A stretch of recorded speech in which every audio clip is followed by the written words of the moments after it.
오늘 하나님께 주신 말씀은 누가복음 22장 39절부터 46절까지 말씀입니다. 누가복음 22장 39절부터 46절 39절 하나님의 말씀입니다. 예수께서 나가사 습관을 따라 감람산에 가시매 제자들도 따라갔더니 그곳에 이르러 그들에게 이르시되 유혹에 빠지지 않게 기도하라 하시고 그들을 떠나 돌 던질 만큼 가서 무릎을 꿇고 기도하여 이르시되 아버지여 만일 아버지의 뜻이거든 이 잔을 내게서 옮기시옵소서. 그러나 내 원대로 마셨고 아버지의 원대로 되기를 원하나이다 하시니 천사가 하늘로부터 예수께 나타나 힘을 더하다가 예수께서 힘쓰고 애써 더욱 간절히 기도하시니 땀이 땅에 떨어지는 핏방울같이 되더라. 기도 후에 일어나 제자들에게 가서 슬픔으로 인하여 잠든 것을 보시고 이르시되 어찌하여 자느냐 시험에 들지 않게 일어나 기도하라 하시니라. 아멘. 이 시간 땀이 땅에 떨어지는 핏방울같이 되더라 하는 설교 제목으로 주님의 말씀을 증거하도록 하겠습니다. 예수께서는 자신의 사역의 초기에 12제자를 부르셨어요. 그리고 3년 동안 12제자를 데리시고 다니셨죠. 동고동락 하셨습니다. 그래서 예수 12제자와 함께 하시면서 하나님의 나라의 복음을 선포하시고 보여주시고 가르치셨어요. 어떻게 하는지. 그러나 지난주에 저희가 살펴봤던 12제자들의 모습은 예수님께 실망을 주는 모습이었습니다. 3년 동안 열심히 공을 들였는데 공들인 그런 결과가 별로 좋지 않았다고 저희가 생각할 수 있는 그런 모습이었잖아요.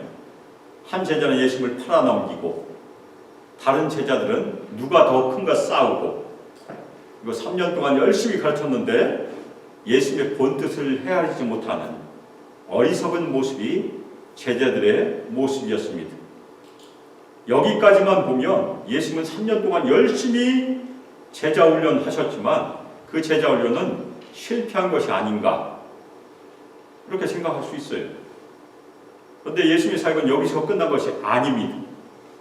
예수님께서 승천하신 후에 예수님께서는 하나님으로부터 보혜사 성령을 받아서 제자들에게 보내주셨죠.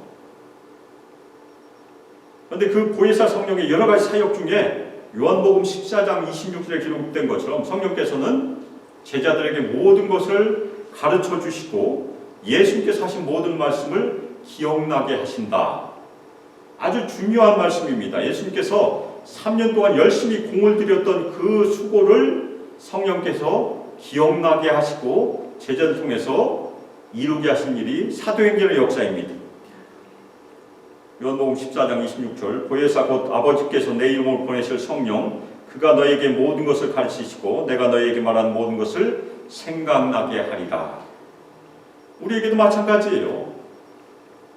성령께서 우리를 가르치시고 예수님께서 우리에게 하신 말씀을 기억나게 하시는 그런 분이십니다. 그래서 제자들이 사도행전에 가면 두려움이 없이 아주 담대하게 주님의 복음을 증거합니다. 그리고 주님께서 보여주시고 가르쳐 주신 대로 복음을 증거하는 삶을 우리는 볼 수 있습니다. 오늘 말씀은 예수님께서 잡히시기 전에 하셨던 겟세마네 동산의 기도의 장면이 오늘은 특별히 성령 강림 주일, 절기로 얘기하면 오순절이죠. 이거 부활절 지나고 드디어 50일이 됐다는 얘기입니다. 예수님의 제자들이 성령 충만을 위해서 열심히 기도했고 그 다음에 오순절날 성령 충만을 받아서 열심히 사역했었어요. 그래서 오늘은 예수님의 기도의 모범 중에 하나입니다. 그래서 우리 모든 성도들도 예수님의 모범을 받아서 열심히 기도하고 그리고 성령 충만을 받아서 주님의 뜻을 이 땅에 이루는 사역을 함께 열심히 하시길 바라며 오늘 말씀을 같이 살펴보겠습니다. 누가는 예수님께서 밖으로 나가셨다고 기록하고 있어요. 다락방에서 제자들과 함께 주의 만찬을 마치시고 밖으로 나가신 것입니다. 그리고 주님의 습관을 따라 감람산으로 가셨다고 얘기했는데, 이 습관은 보통 저희가 기도의 습관이 아닐까 생각할 수 있는데, 예수님께서는 일주일 동안만 예루살렘에 머무르셨으니까 누가복음 21장 37절에 보면 예수님께서 가지셨던 습관이 있습니다. 낮에는 성전에 가서 가르치셨고 밤에는 감람산이라는 산에 가셔서 쉬셨다. 그 습관을 따라서 밤에 감람원이라 하는 산으로 가셔서 오늘 말씀에 의하면 그때는 기도하셨던 것입니다. 물론 다른 때도 기도하셨을 수 있어요. 근데 예수님께서 기도하셨던 그 기록은 오늘 말씀에만 등장을 합니다. 이때 예수님의 제자들도 따라갔어요. 그러면 저희가 질문할 수 있습니다. 가룟 유다는 이 따라간 제자들과 함께 있었을까요? 없었을까요? 누가는 가룟 유다가 마지막 만찬에서 예수님의 몸을 상징하는 떡도 먹었고 예수님의 피를 상징하는 포도주도 마셨다고 기록하고 있어요. 그런데 그 다음의 행동은 누가복음에 기록되어 있지 않습니다. 마태복음과 마가복음도 기록하지 않았어요. 그런데 요한복음 13장에 가면 마지막 만찬 후에 유다의 행동을 우리는 찾아볼 수 있어요. 예수님께서 제자들과 마지막 시간을 함께 보내실 때 제자들 중 하나가 예수님을 팔 것이라고 말씀하시니까 제자들이 누가 예수님을 팔 것인가 서로 의심하기 시작했죠. 너 아냐 혹시? 너 아냐? 그러니까 예수님의 사랑하신 제자가 예수님께 물어봤습니다. 요한이 물어본 것이 주여 누구이니까? 그런데 요한복음 13장 26절에 보면 예수님께서 누가 예수님을 팔 것인지를 암시하는 행동을 해요. 떡 한 조각 적셔다 주는 자가 자신을 팔 자라고 말씀하시고 한 조각을 적셔서 가룟 유다에게 진짜 주셨어요. 우리가 보면 당연히 예수께서 알려주신 것을 이해할 수 있는데 제자들은 전혀 몰랐어요. 그런데 그 가룟 유다는 그 떡 조각을 받고 먹고 바로 바깥으로 나갔습니다. 따라서 오늘 말씀에 예수님을 따르는 이 제자들의 무리에는 가룟 유다는 없고 11제자만 따라가는 것이 오늘 말씀의 배경은 짧은 시간에 있었던 일입니다. 마지막 만찬 자리에서 가룟 유다가 예수님보다 먼저 나갔어요. 그 다음에 나중에 가룟 유다가 다시 돌아오는데 군병들과 함께 돌아오는 장면이 등장하는데 그 사이에 일어난 일이 유다가 조용히 떠났다가 돌아오는 시간 사이에 일어났던 예수님의 기도의 일입니다. 다른 제자들은 이미 저희가 지난주에 살펴봤던 것처럼 무슨 일이 일어날지 전혀 모르고 있었어요. 그냥 예수님이 가시니까 따라간 것으로 보입니다. 제자들은 아직도 깨어있지 못하는 그런 장면이에요. 예수님께서 그것에 이르고 제자들에게 말씀하셨습니다. 유혹에 빠지지 않게 기도하라. 이 예수님의 말씀은 예수님께서 이미 가르치신 주기도문의 말씀과 아주 잘 부합이 됩니다. 우리를 시험에 들게 하지 마옵소서. 그 말씀과 아주 잘 연결이 돼요. 제자들은 유혹을 받지 않기 위해서 기도에 있어서도 예수님을 따르는 법을 배워야 한다는 말씀입니다. 만일 믿음의 뿌리가 없는 사람은 유혹을 만나면 떨어져 나가게 됩니다. 유다는 믿음의 뿌리가 없기 때문에 결국엔 떨어져 나가게 돼요. 그래서 유혹은 시험의 위험한 때라고 저희가 이해할 수 있습니다. 그러면 기도는 무엇입니까? 기도는 아주 신성한 토양에 믿음의 뿌리를 내리게 하는 우리의 경건의 습관이다. 아멘입니까? 기도를 하면 할수록 우리의 신앙은 더욱더 뿌리를 깊게 내리게 된다는 얘기. 그리고 그 뿌리는 영적인 영양분을 계속해서 공급받아요. 그리고 우리는 항상 평안한 삶을 사는 것이 아니고 우리의 인생 가운데서도 시험이라는 바람과 풍랑을 맞을 때가 있습니다. 우리가 평안할 때 기도하고 열심히 말씀으로 주님을 찾은 것이 결국에는 시험을 만났을 때 우리를 지켜주게 된다는 얘기. 바람이 우리의 믿음을 강타할 때가 있습니다. 창수가 우리를 삼키려고 올 때 그때 우리의 기도와 믿음이 우리를 지켜주게 된다는 얘기입니다. 예수님께서는 고난의 십자가, 그 죽음의 십자가를 앞두고 제자들과 함께 기도하고 있습니다. 그래서 제자들 또한 앞으로 닥칠 시험의 때를 위해서 기도하여야 해요. 깨어 기도하여야 하는데 제자들은 기도하지 않았습니다. 여기서 그곳은 다른 복음서에 의하면 겟세마나입니다. 원래 이 교회의 예전 이름이 겟세마나였었죠. 겟세마네가 무슨 뜻입니까? 제가 얼마 되지 그러니까 50일 전에 설교했던 거네요. 고난주간 성금요일에 제가 설교했었습니다. 그 당시에는 마태복음, 마가복음에 나왔던 이 기도의 장면을 가지고 설교했었는데 그때 겟세마네가 무슨 뜻인지 말씀을 드렸습니다. 기름을 짜는 곳, 영어로 얘기하면 오일 프레스죠. 기름을 짤 때 어떻게 짭니까? 아주 무거운 돌로, 옛날에는 무거운 돌로 짰대요. 요즘 기계로 짜지만 예수님께서는 기름을 짜는 곳에서 기름을 짜듯이 기도의 씨름을 하시고 심정적으로 아주 큰 압박을 당하시는 장면이 바로 오늘 말씀의 장면이에요. 그리고 예수님께서 유혹에 빠지지 않게 기도하라는 이 말씀은 무엇입니까? 앞으로 다가오는 예수님의 고난과 죽음은 제자들에게도 아주 큰 영향을 미친다는 얘기입니다. 그 비극적인 사건으로 말미암아 제자들의 믿음도 약해지고 파괴될 것이다. 왜냐하면 예수님께서는 죽으셨으니까. 결국 제자들은 다 흩어지게 됩니다. 그럼 이 고난의 순간에 제자들의 믿음을 지킬 수 있는 중요한 비결은 무엇입니까? 그것은 기도로 하나님의 능력을 받는 길이 유일한 길이라는 얘기입니다. 우리도 마찬가지. 한국 기독교의 역사 가운데 지금도 저희가 항상 얘기하는 원산 대붕, 평양 대붕을 얘기합니다. 그 대붕이 우리 기독교의 역사 가운데, 한국의 역사 가운데 일제시대를 견디겠다는 것을 저희가 보통 얘기해요. 엄청난 부흥이 있었어요.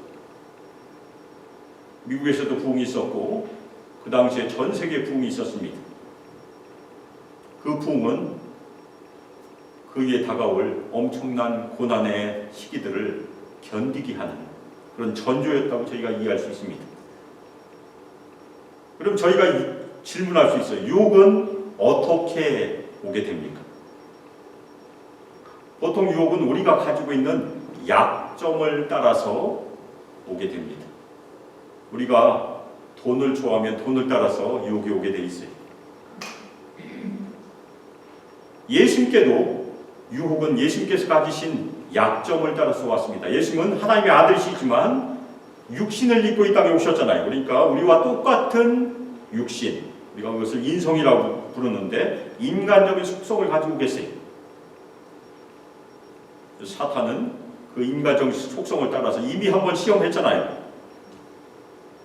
예수님께서 40일 동안 죽으신 후에 사탄으로부터 시험을 당했었습니다. 그러면 유혹은 언제 오게 됩니까? 유혹은 약점을 따라오지만 유혹은 종종 혼자 있을 때 오게 됩니다. 그래서 우리는 혼자 있을 때 조심해야 돼요. 그래서 혼자 있을 땐 차라리 기도를 열심히 하는 것이 안전합니다. 예수님께서도 이 기도의 자리에 혼자 가지 않으셨어요. 제자들을 데리고 왔습니다. 왜냐하면 제자들이 함께 기도의 힘을 보태주기를 바라시면서, 근데 제자들은 전혀 기도하지 않았어요. 예수님께서 제자들에게 기도하라고 명령하셨습니다. 시몬과 제자들은 자신들의 믿음이 떨어지지 않기를 열심히 기도해야 했어요. 근데 제자들은 그렇게 하지 않았어요. 예수님께서는 제자들 떠나 돌 던질 만큼 가셨다고 기록하고 있습니다. 약간 거리를 띄우신 것이, 그러니까 제자들이 아마 예수님의 기도 소리를 들었을 가능성이 있습니다. 그리고 무릎을 꿇고 간절히 기도하셨어요. 그래서 예수님의 기도문이 오늘 말씀에 기록되어 있습니다. 아버지여, 만일 아버지의 뜻이거든 이 잔을 내게서 옮기시옵소서. 그러나 내 원대로 마셨고 아버지의 원대로 되기를 원하나이다. 짧은 기도이지만 아주 기도에 모범을 보이시는 그런 기도입니다. 이 기도를 한 부분씩 살펴보겠습니다. 만일 아버지의 뜻이거든. 문자적으로 번역하면 만일 아버지께서 원하시면, 영어 번역은 if you are willing 이라고 그렇게 번역을 하고 있죠. 예수님께서는 앞으로 자신에게 일어날 일이 하나님의 뜻과 계획 가운데 있음을 확인하고 그 다음에 확신하는 기도를 하신 것입니다. 그리고 이 잔을 내게서 옮기시옵소서. 어떻게 보면 이 기도는 예수님께 어울지 않는 기도처럼 보여요. 예수님께서는 하나님의 아들이신데 죽음을 두려워했을까? 근데 이 잔은 자신의 죄 때문에 지시는 잔이 아닙니다. 이 잔은 고통의 잔, 죽음의 잔이고 하나님의 심판의 잔을 의미하지만 예수님은 죄가 없으신 분이세요. 예수님은 자신의 죄 때문에 십자가에 못 박혀 죽지 않으십니다. 예수님은 자신의 두려움 때문에 이 잔을 피하려고 하신 것이 아니에요. 히브리서 4장 15절에 보면 예수님은 죄가 없으시다고 선언을 하고 있습니다. 우리에게 있는 대제사장은 우리의 연약함을 동정하지 못하실 이가 아니요 모든 일에 우리와 똑같이 시험을 받으신 이로되 죄는 없으시니라. 지금 우리와 똑같이 예수님은 시험을 받으세요. 대신에 우리와 다른 점이 무엇입니까? 죄가 없으시다는 얘기. 예수님께서는 인간의 모든 죄를 대신 지셨습니다. 그래서 십자가상에서 인간의 모든 죄를 주님께서 지셨으니까 예수님의 인성은, 예수님의 인간적인 속성은 인간의 죄에 대한 하나님의 심판의 엄중함을 피하고 싶으셨던 것이, 만일 예수님께서 이 잔을 피하셨으면 어떻게 되겠습니까? 우리에게는 구원이 없다는 얘기입니다. 오직 죄 없는 사람만 우리를 대신해서 죽어야 그 죽음이 효력이 있기 때문에 그렇습니다. 죄 있는 사람이 죽으면 아무 효력이 없어요. 흠없는 어린 양만 우리의 죄를 계속할 수 있는 것입니다. 그 다음에 그러나 내 원대로 마시옵고 반전이 일어나죠. 예수님의 이 기도는 자신을 부인하는 기도입니다. 예수님께서 우리에게도 나를 따라오려거든 너 자신을 부인하고 너의 십자가를 지고 우리를 따르라, 나를 따르라 그렇게 하시잖아요. 기도에서도 마찬가지예요. 나의 원대로 마셔. 주님께서는 잔을 피하고 싶으셨지만 그 원대로 마시길 기도했습니다. 이 기도는, 예수님의 자기 분의 기도는 마가복음 10장 35절에 기록되어 있는 야고보와 요한이 예수님께 요청한 것과 정반대입니다. 마가복음 10장 35절 저희가 같이 살펴보면 좋을 것 같습니다. 세베대의 아들 야고보와 요한이 주께 나와 여짜오되 선생님이여 무엇이든지 우리가 구하는 바를 우리에게 하여 주시기를 원하나이다. 종종 우리의 기도는 이런 기도가 아닙니까? 무엇이든지 제가 구한 바를 하나님께서 저에게 하여 주시기를 원합니다. 오늘 나의 원대로 마셨고라는 기도와 비교를 해보면 바른 기도는, 예수님의 기도는 나의 원대로 마셨고, 바르지 않은 기도, 옳지 않은 기도는 제가 원하는 대로 다 해주세요. 그런 기도란 얘기. 정반대. 오히려 예수님께서는 뭐라고 기도하십니까? 아버지의 원대로 되기를 원합니다. 예수님께서는 자기 자신을 부인함으로 끝까지 하나님의 뜻을 따르기를 확신하며 결단하는 기도로 마치고 있는 것입니다. 이 기도는 주기도문에서도 저희가 확인할 수 있어요. 뜻이 하늘에서 이루어진 것 같이 땅에서도 이루어지이다. 우리 성도들이 매일 기도해야 될 중요한 기도입니다. 뜻은 이미 하늘에서 이루어졌다는 얘기예요. 하나님의 나라에 대한 뜻은 다 이루어졌습니다. 그런데 우리가 부족해서 이 땅에서 이루어지지 않고 있는 것이에요. 우리가 예수님처럼 하나님께 온전히 헌신하면, 온전히 순종하면 이미 예수님은 이 땅에 오셨어야 맞습니다. 그런데 우리가 온전히 헌신하지 못했기 때문에 아직도 예수님은 이 땅에 오시지 않고 있어요. 계속해서 지연되고 있죠. 복음이 땅끝까지 전파되지 못했으니까. 그래서 우리 예수님의 제자들은 먼저 우리의 삶 가운데 있는 하나님의 뜻을 계속해서 구해야 돼요. 하나님의 뜻이 무엇입니까? 우리 사람마다 부르심이 다르니까 하나님의 뜻이 다를 수 있죠.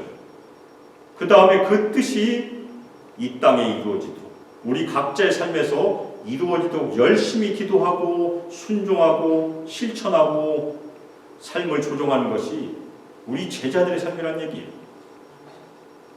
하나님의 부르심이면 쟁기를 버리고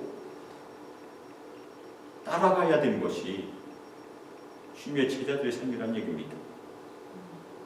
계속해서 쟁기를 잡고 귀를 돌아보면 하나님 나라에 합당하지 않은 것이,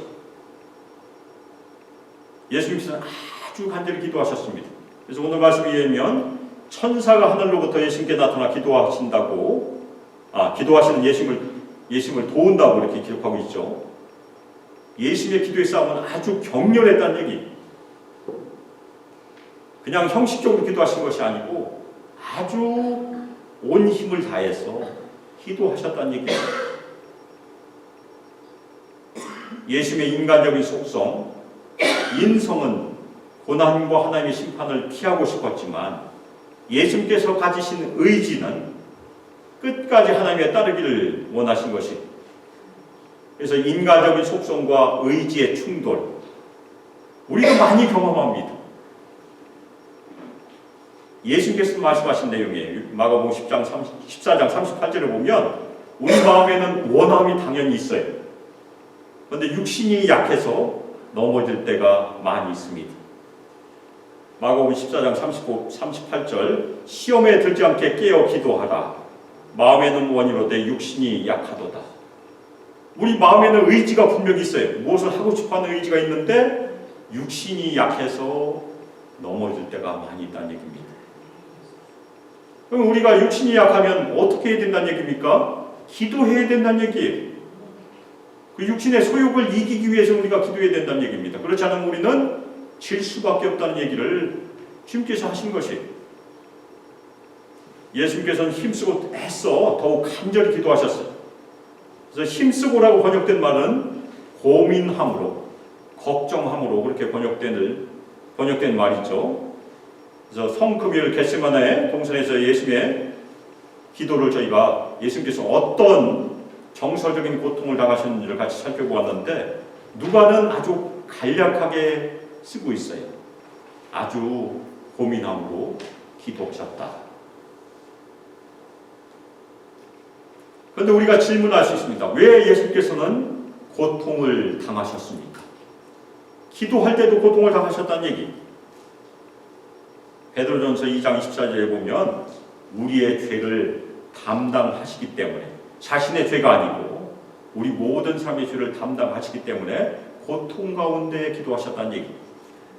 베드로전서 2장 24절, 친히 나무에 달려 그 몸으로 우리 죄를 담당하셨으니 이는 우리로 죄에 대하여 죽고 의에 대하여 살게 하려 하심이라. 그가 채찍에 맞음으로 너희는 나음을 얻었나니. 아멘. 이 구절에서 우리가 좋아하는 구절이 무엇입니까? 그가 채찍에 맞음으로 너희는 나음을 얻었나니. 예수님께서 고난을 당하셨기 때문에 우리는 구원받은 것이에요. 누가는 예수님께 일어난 아주 특별한 현상, 그것을 기록하고 있습니다. 그 현상은 예수님께서 기도하실 때 흘리시는 땀이 핏방울같이 떨어졌다고 기록하고 있어요. 엄청난 고통 가운데 기도하게 되면 실핏줄에서 피가 스며들어서 땀에 섞여 떨어질 수 있다고 그렇게 설명하고 있습니다. 역시 이 고통은 예수님의 죄 때문이 아니고 우리 모든 사람의 죄 때문임을 이사야 53장 5절이 증거하고 있어요.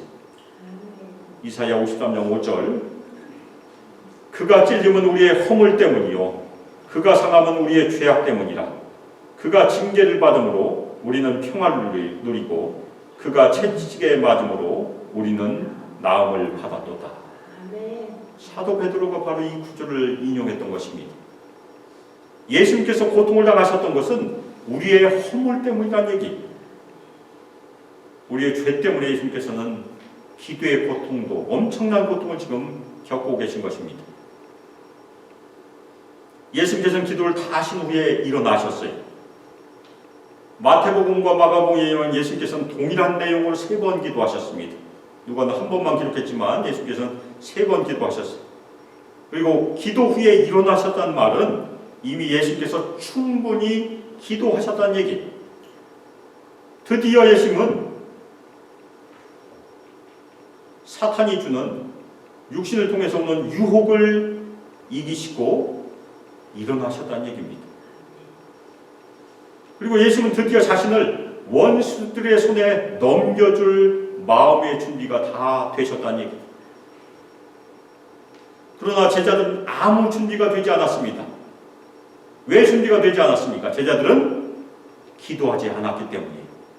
오히려 슬픔을 이기지 못하고 기도하지 못하고 잠이 들어버렸다고 기록하고 있습니다. 제자들은 육신이 약하여 마음은 원이었지만 육신이 약하여 깨어있지 못하고 잠에 들어버렸던 것입니다. 그래서 예수님께서 제자들에게 말씀하셨어요. 어찌하여 자느냐? 시험에 들지 않게 일어나 기도하라. 이때라도 예수님의 제자들이 일어나 기도했으면 좀 달랐을 수도 있을 것이에요. 그런데 제자들에게는 더 이상 기도할 시간이 없었어요. 기도의 시간을 제자들은 다 허비해버린 것입니다. 제자들은 엄청난 시험을 겪게 될 것이고 믿음이 떨어지는 경험을 하게 될 것입니다. 물론 지난주에 저희가 살펴봤던 것처럼 예수님의 기도로 그들의 믿음이 완전히 떨어지진 않아요. 그렇지만 흔들림을 당하는 그 경험은 하게 될 것입니다. 우리도 오늘 이 주님의 말씀을 말씀에 새겨야 됩니다. 어찌하여 자느냐? 시험에 들지 않게 일어나 기도하라. 우리의 신앙은 기도의 장에서, 기도의 필드에서 영적인 전투에 승패가 갈리게 된다는 얘기. 우리의 지식도 아니고 우리의 지혜도 아니고 오히려 기도에 의하여 우리의 영적인 싸움에 승패가 갈리게 될 것이다. 우리가 충분히 기도하면 우리는 이기게 될 것이고 기도하지 않으면 지게 될 것이다. 그래서 주님께서 우리에게 보여주시고 말씀하시는 장면입니다. 그리고 더 중요한 것은 무엇입니까? 기도조차도 영적인 싸움에 포함이 되는 것이에요. 사탄은 우리에게 기도하지 않을 여러 가지 이유들을 제공할 것이에요. 특별히 우리가 평안할 때는 기도하지 않아요. 그런데 우리가 평안할 때 열심히 기도해야 됩니다. 자신을 평안할 때 열심히 말씀과 기도를 준비해야 구덩이에 빠지면 나올 수 있습니다. 그런데 기도하지 않고 구덩이에 빠지면 이미 늦었다는 얘기. 그때는 하나님의 은혜만이 우리를 건질 수 있을 것입니다. 그래서 우리가 평안하실 때 계속해서 말씀과 기도로 자신을 준비하시기를 주님의 이름으로 축원합니다. 오늘 우리가 부르는 뉴스 찬양 지저스 메사이아 맨 처음 가사 이렇게 시작합니다. He became sin who knew no sin that we might become his righteousness. 이것을 우리말로 번역하면 이렇게 번역할 수 있습니다. 죄를 알지 못하신 그분은 죄가 되셨고 우리가 그분의 의가 되게 하려 하심이라. 이 말씀을 우리가 지금 소그룹에서 같이 공부하고 있는 고린도 후서 5장 맨 마지막 절에 등장합니다. 제가 힌트를 너무 많이 드렸는데 고린도 후서 5장은 몇 절까지 있습니까? 그걸 아시면 답을 알 수 있는데 고린도 후서 5장 21절 말씀입니다. 21절. 답이 먼저 나왔네. 고린도후서 5장 21절. 저희 같이 읽겠습니다. 하나님이 죄를 알지도 못하신 이를 우리를 대신하여 죄로 삼으신 것은 우리로 하여금 그 안에서 하나님의 의가 되게 하려 하심이라. 이 짧은 구절에서는 우리의 신앙생활 가운데 있었던 놀라운 기적의 역사가 기록이 되어 있습니다. 예수님께서 십자가에서 고난당하시고 죽으실 때 전가의 사건이라고 얘기하죠. 전가의 사건. 우리의 죄는 예수님께 옮겨지고 예수님의 의가 우리에게 옮겨진 사건을 여기에 기록한 것입니다. 우리는 하나님 안에서 이미 하나님의 의가 되었어요. 아멘입니까? 우리에게 하나님의 의가 전가되었으니까 우리의 죄의 책임은 예수님께 전가되고 예수님께서 죽으셨으니까 더 이상 우리의 죄의 책임은 없습니다. 아멘입니까? 오늘 죽어도 우리는 다 천국에 갈 것을 확신하십니까? 아멘. 이쪽은 아멘이 좀 적은데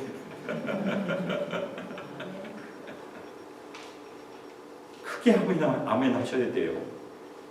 이 땅에 남겨진 죄 때문에 우리가 천국에 가는 것이 왔다 갔다 하지 않는다는 얘기입니다. 우리가 예수님을 믿었으면, 우리가 거듭났으면 우리의 모든 죄의 책임은 이미 다 도말되었어요. 그것이 우리가 믿는 신앙이에요. 우리는 예수 안에서 이미 하나님의 의가 되었다고 우리가 이미 고백했는데, 그러면 우리는 이 땅에서 어떻게 살아야 하는가? 그것이 더 중요하지 않습니까? 그 답을 고린도후서 5장 21절에서 6절만 더 올라가면 답을 찾을 수 있어요.